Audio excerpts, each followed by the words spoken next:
Hello and welcome. Today we are going to be looking at equilibrium of forces.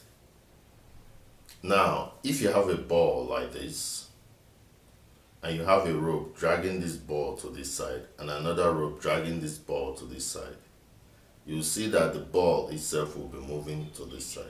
So you have two forces like this, but the actual motion will be at the middle in this form.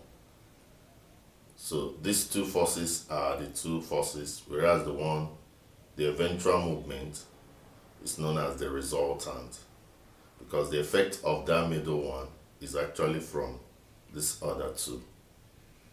Now if you have another force drawing it back, preventing it from making that motion in the middle, that other force is known as equilibrant force. The one in the middle resulting from the other two forces pulling it is known as the resultant force, whereas the one that can make it not to make any movement, to remain in that balanced form that it was before, that one is known as the equilibrant force. So equilibrium is simply when there is no resultant motion, or if there is motion, there should be that motion in a constant speed, and if there is a rotation, there should be that rotation in constant angular velocity. So let's look at it. A body is said to be in equilibrium if the body as a whole either remains at rest, it's not moving at all, or moves in a straight line with constant speed. That is one condition for equilibrium. Or you can say that the body is either not rotating at all, or is rotating at a constant angular velocity. So if there has to be rotation, it has to be in constant angular velocity. Then you say there is equilibrium. And if there is a motion, it has to be in a straight line and at a constant speed. Or it's at rest, not moving at all, or it's not rotating at all. So that is the concept of equilibrium. I will say that the resultant force is that single force, the one at the middle, like I had earlier explained, which acting alone will have the same effect as the magnitude. It has the same effect in magnitude and direction as the two or more forces acting together.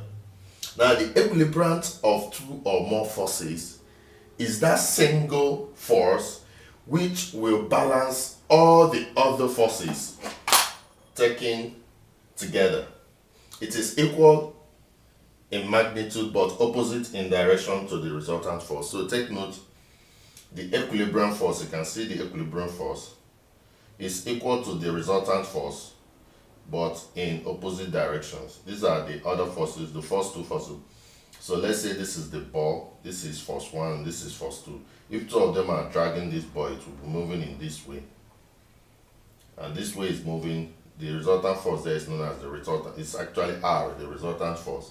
So the force that can make it not to make any motion, which is equal in magnitude to these other ones, but opposite in direction, is the equilibrant force.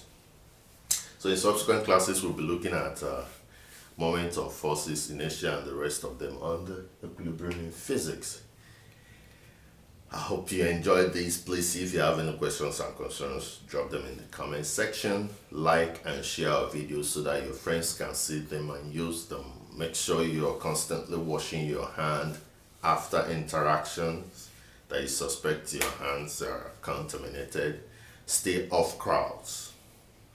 Stay at home and stay safe. Thank you and God bless you.